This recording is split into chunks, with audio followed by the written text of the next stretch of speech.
They say the hills of Tennessee remember everything, the laughter, the screams, the prayers whispered into splintered floorboards, but in one house, on a quiet stretch of land between Pulaski and Lawrenceburg, memory turned into something else, something that refused to die. The locals still talk about it in hushed voices, if they talk about it at all. The Carter place, they call it. Just a farmhouse, they'll tell you. But even now, when the wind crawls through the hollow, you can hear 5 generations breathing under the same roof. All of them long dead, all of them still waiting. In 1892, Tennessee was still young and raw. The Civil War had left deep scars that time didn't heal, only covered. People stayed close to blood back then. Too close, the Carters were proof of that. 5 generations of the same family living together on one patch of land. A grandfather who refused to die, a father who refused to leave, sons who refused to dream, and daughters who were told never to speak. The land had once been fertile, rich with corn and sorghum, but something soured in the soil. Animals began to die for no reason, crops blackened before harvest, the well turned bitter, and one by one the family stopped leaving the property. At first neighbors thought it was grief. After all, they'd buried 2 infants that spring. But the truth was much older than grief. Old Thomas Carter, the patriarch, was said to have built the house with his own hands. Every beam of wood, every nail driven by a man who believed the land could be tamed through will alone. He'd come from Virginia after the war, carrying not much more than a rifle and the family Bible. Inside that Bible, scrawled in the margins, were names crossed out in red ink, names no one recognized. By the time his grandchildren were born, the Carters had stopped going into town. The house had become its own world.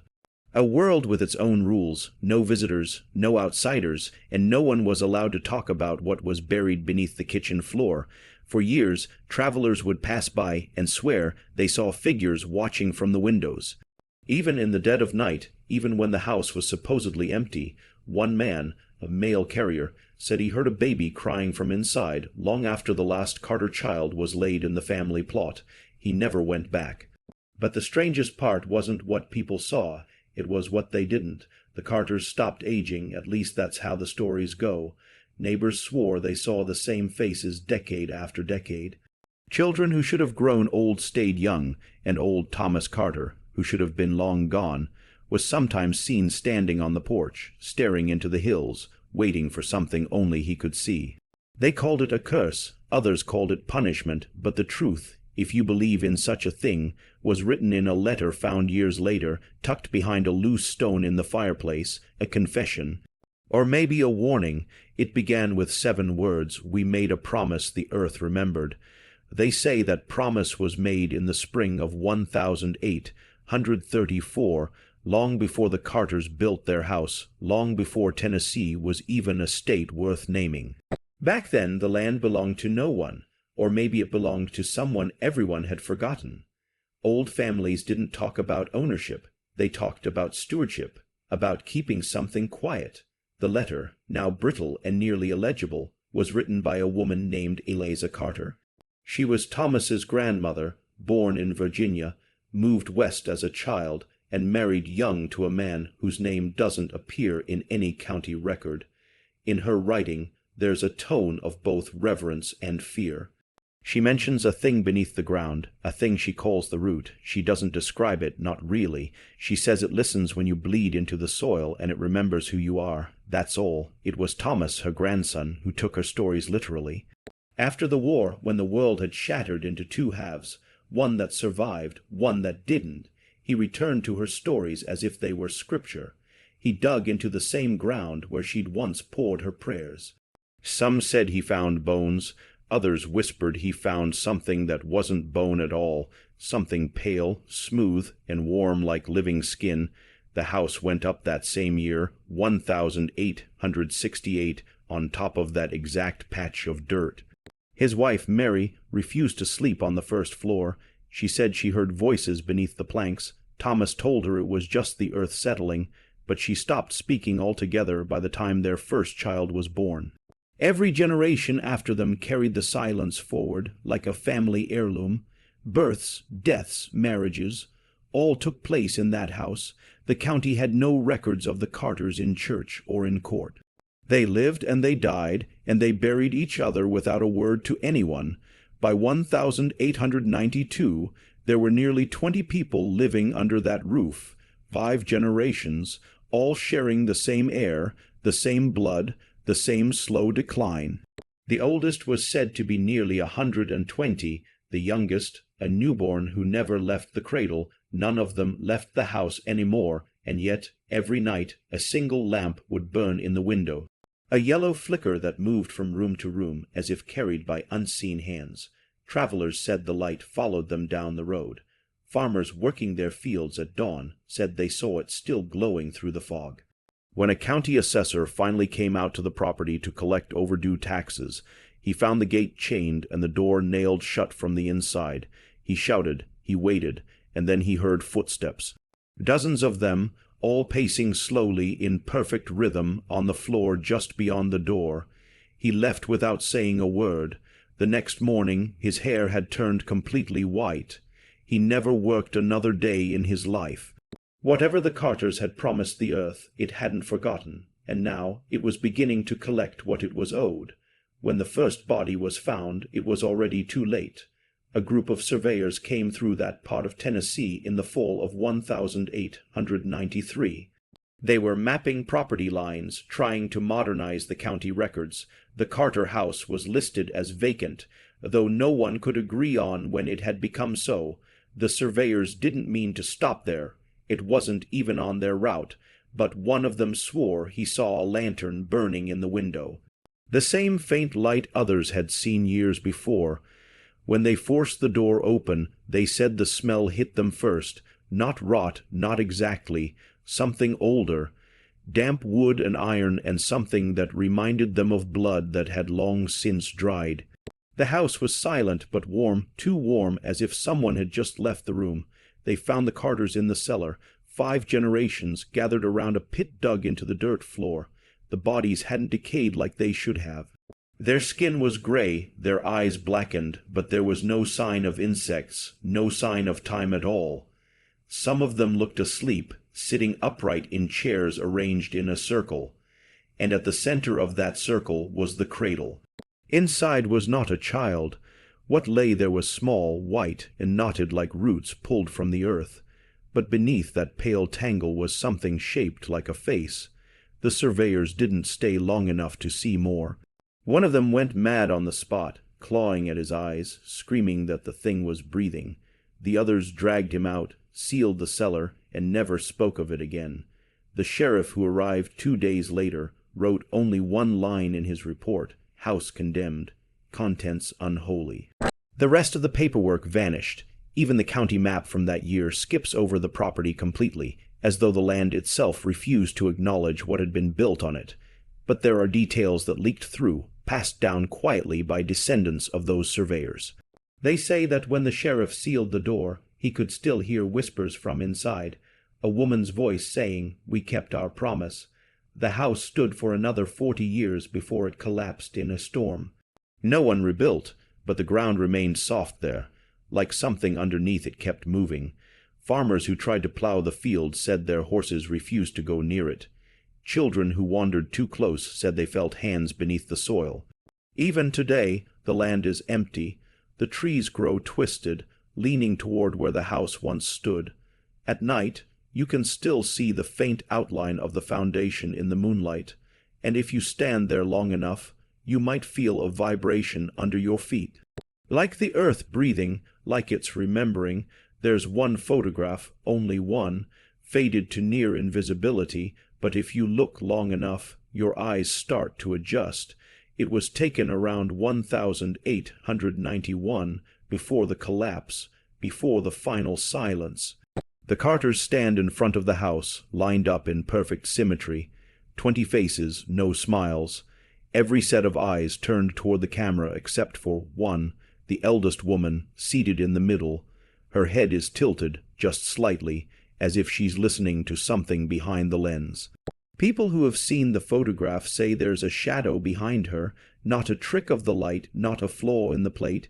It's darker than the others, shaped almost like a man, standing just out of focus.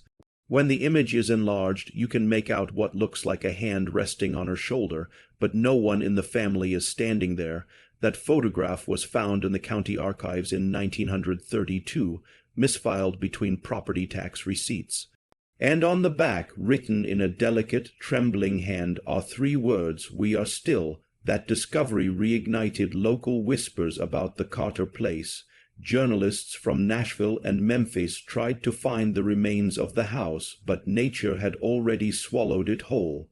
Trees grew through the foundation stones. The well was gone. Only the cellar remained, buried under layers of mud. They said the air around it was colder, that the birds refused to sing above it. A few men tried to dig, thinking there might be treasure buried there. They stopped when they found the bones, not human, not animal, something in between, twisted like roots, hollow in some places, fused in others.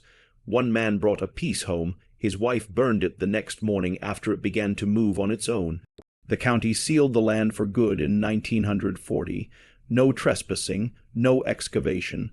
Officially, they said it was for safety. Unstable ground, risk of collapse. But the sheriff's grandson once told a journalist something different. The ground hums, he said. It hums at night. No one lives within 5 miles of that spot now. A single road cuts through the woods, and drivers say they sometimes see a light between the trees. A soft amber glow, swaying back and forth, as if someone's walking with a lantern. Some say it's Thomas Carter, still waiting for the promise to end. Others say it's the land itself, burning from the inside out, unable to forget what was done to it. And yet every few years someone new tries to find the cellar. They bring metal detectors, shovels, cameras. None of them stay past dusk. The few who have say the woods go completely silent after dark, and when the silence breaks, it sounds like breathing. If you're still watching, you're already braver than most. Tell us in the comments, what would you have done if this was your bloodline? Would you have stayed to keep the promise, or run, knowing the earth would follow? By the 1950s, the Carter name had all but disappeared from Tennessee records. The few descendants who escaped that property changed their surnames, moved west, tried to become invisible. But patterns have a way of following blood. In 1957, a family in northern Arkansas reported strange phenomena in their new farm.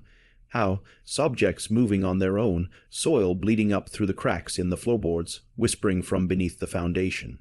They traced the property's previous owner to a man named Daniel Price, who, as it turned out, was born Daniel Carter. He had left Tennessee in 1913 under a different name, saying he wanted to forget what was under the house. His journals were found decades later, sealed in a trunk beneath the floor of a church he helped build. He wrote about dreams, always the same ones, the cellar, the pit, his family seated in silence. But in every dream, someone else was there, a shape moving behind them, whispering in a language that didn't sound like words. Daniel believed he'd been followed. He said it lived in the dirt, that every place he stayed long enough began to rot. He wrote, "It is not a curse, not punishment, it's remembrance. The ground doesn't forgive forgetting." Neighbors in Arkansas said the Prices were private, decent folk, but they always kept their windows open, even in winter. Daniel claimed it helped the voices pass through. When his wife died, he buried her in the back pasture, but when the county came to inspect, the grave was empty. The soil was turned, but there was nothing beneath it. Not a bone, not a trace.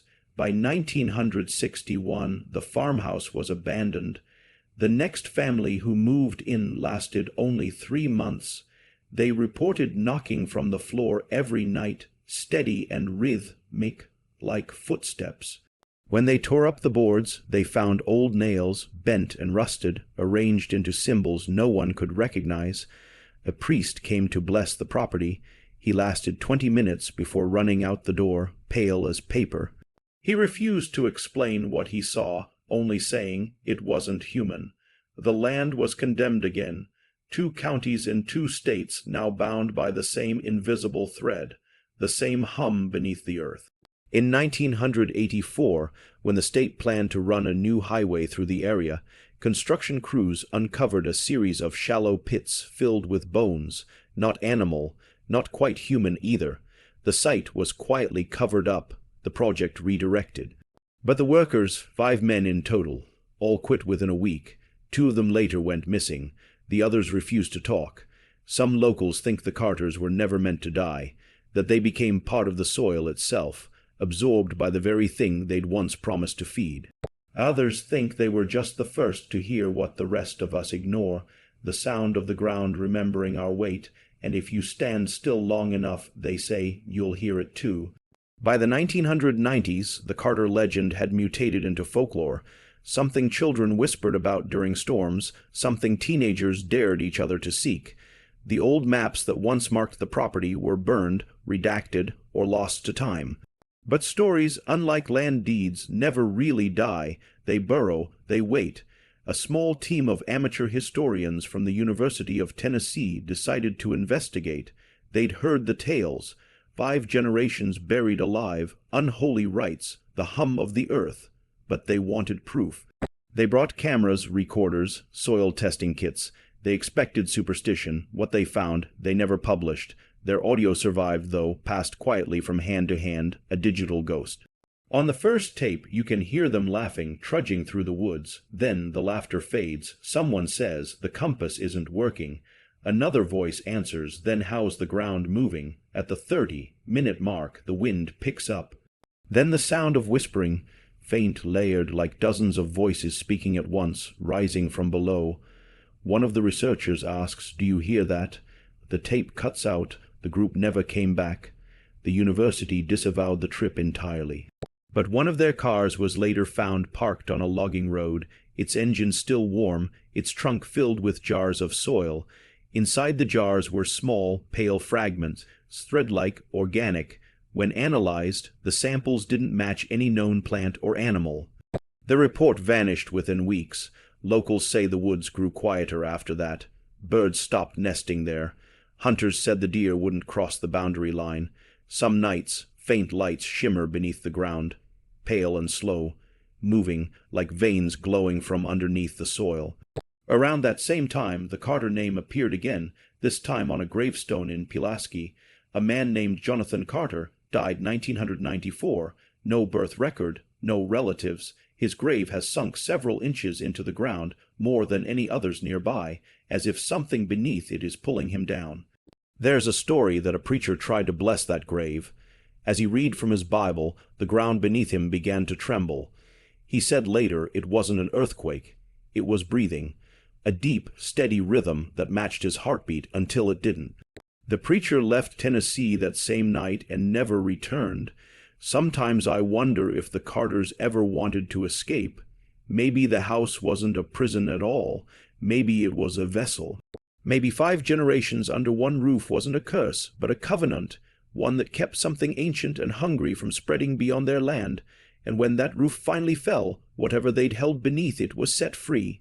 And maybe that's why the earth still hums, not in Tennessee anymore, but everywhere. They say every secret has a sound when it dies. The Carter secret doesn't die, it just changes shape. Today, there's nothing left of the original property except the soil. The state lists it as protected wetland, and no roads lead directly to it, no maps show its true coordinates, but satellite images tell a different story. In certain seasons, the trees grow in a perfect spiral, something no one can explain. And at the center of that spiral, the ground remains bare. No grass, no moss, just exposed earth that never dries, even in drought. In 2003, a local television crew tried to film a Halloween special about Tennessee's forgotten families. They lasted 48 minutes on the property before their batteries drained completely. Every single camera stopped recording at the same exact timestamp, 3:12 p.m. When they reviewed the footage, they found one final frame, just a single image. The house standing whole. Experts called it digital corruption. But when the photo was enhanced, there were figures in the windows, 20 of them. That footage never aired. The lead producer left the station and moved out of state. A year later, he mailed a short letter to his former co-host. It read, "The house isn't gone. It's waiting for someone with our name. The Carter line still exists, hidden."